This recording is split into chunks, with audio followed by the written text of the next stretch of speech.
बड़ी खबर आपको बता दें, दिल्ली तशद्दुद से ये अहम खबर जुड़ी हुई है। हेड कांस्टेबल रतन लाल के कत्ल और डीसीपी के जख्मी होने का ये पूरा मामला है।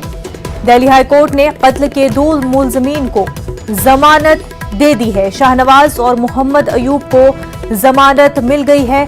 कोर्ट ने साकिब और राशिद को जमानत देने से इनकार किया है। दिल्ली फसादात के हवाले से आपको इस वक्त की बड़ी खबर बता रहे हैं। हेड कांस्टेबल रतन लाल के कत्ल और डीसीपी के जख्मी होने के मामले से जुड़े हुए ये खबर है। दिल्ली हाईकोर्ट ने कत्ल के 2 मुलजमीन को जमानत दे दी है। शाहनवाज और मोहम्मद अयूब को जमानत मिल गई है। वहीं कोर्ट ने साकिब और राशिद को जमानत देने से इनकार कर दिया है।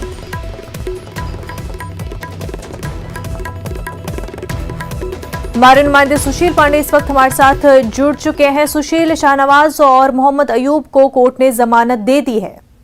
जी बिल्कुल, देखिए साफ तौर पे दिल्ली हिंसा में हेड कांस्टेबल रतन लाल की हत्या और डीसीपी के घायल होने का ये पूरा जो मामला था, लंबे समय से फिलहाल ये मामला दिल्ली हाईकोर्ट में चल रहा था। लेकिन आज मामले की सुनवाई के दौरान साफ तौर से दिल्ली हाईकोर्ट ने इस पूरे मामले में शाहनवाज और मोहम्मद अयूब को जमानत दी है। हालांकि कोर्ट ने ये कहा है कि ये तमाम जो लोग हैं वो जमानत की शर्तों का पूरा पालन करेंगे, यानी कि जब भी पुलिस इन्वेस्टिगेशन के लिए इन तमाम लोगों को बुलाएगी तो इनको पुलिस स्टेशन जाना पड़ेगा, जांच में सहयोग करना पड़ेगा, बिना इजाजत ये देश को छोड़कर नहीं जाएंगे।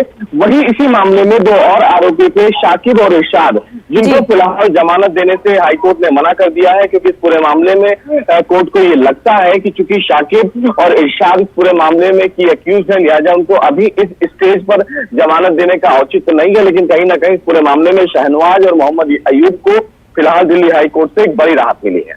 अगर बात करें अभी तक की कार्रवाई इस मामले को लेकर के, पुलिस की जानिब से क्या कुछ सबूत, किस तरह की कार्रवाई की गई है? आज देखिए, अगर बात करें इस पूरे मामले की कार्रवाई की, तो दिल्ली पुलिस ने इस पूरे मामले में चार्जशीट फाइल कर दी है। ट्रायल का जो स्टेज है वो चल रहा है। एविडेंसेस पे मामले में कोर्ट में गवाहियां की जा रही है कि इस मामले में कौन कौन से गवाह हैं, उनका ट्रायल चल रहा है। क्योंकि ये जो स्टेज है, उस स्टेज में तमाम ऐसे पहलू भी हैं जहां पर ऐसा नहीं हो सकता है कि ये तमाम जो आरोपी हैं वो सबूतों के साथ छेड़छाड़ कर सकते हैं, और इसीलिए ये दोनों आरोपी जो है वो फिलहाल हाईकोर्ट जमानत के लिए पहुंचे थे। और उन्होंने कहा था कि अगर कोर्ट चाहेगा तो और पुलिस की जांच में वो सहयोग भी करेंगे, लिहाजा उनको जमानत दिया जाना चाहिए।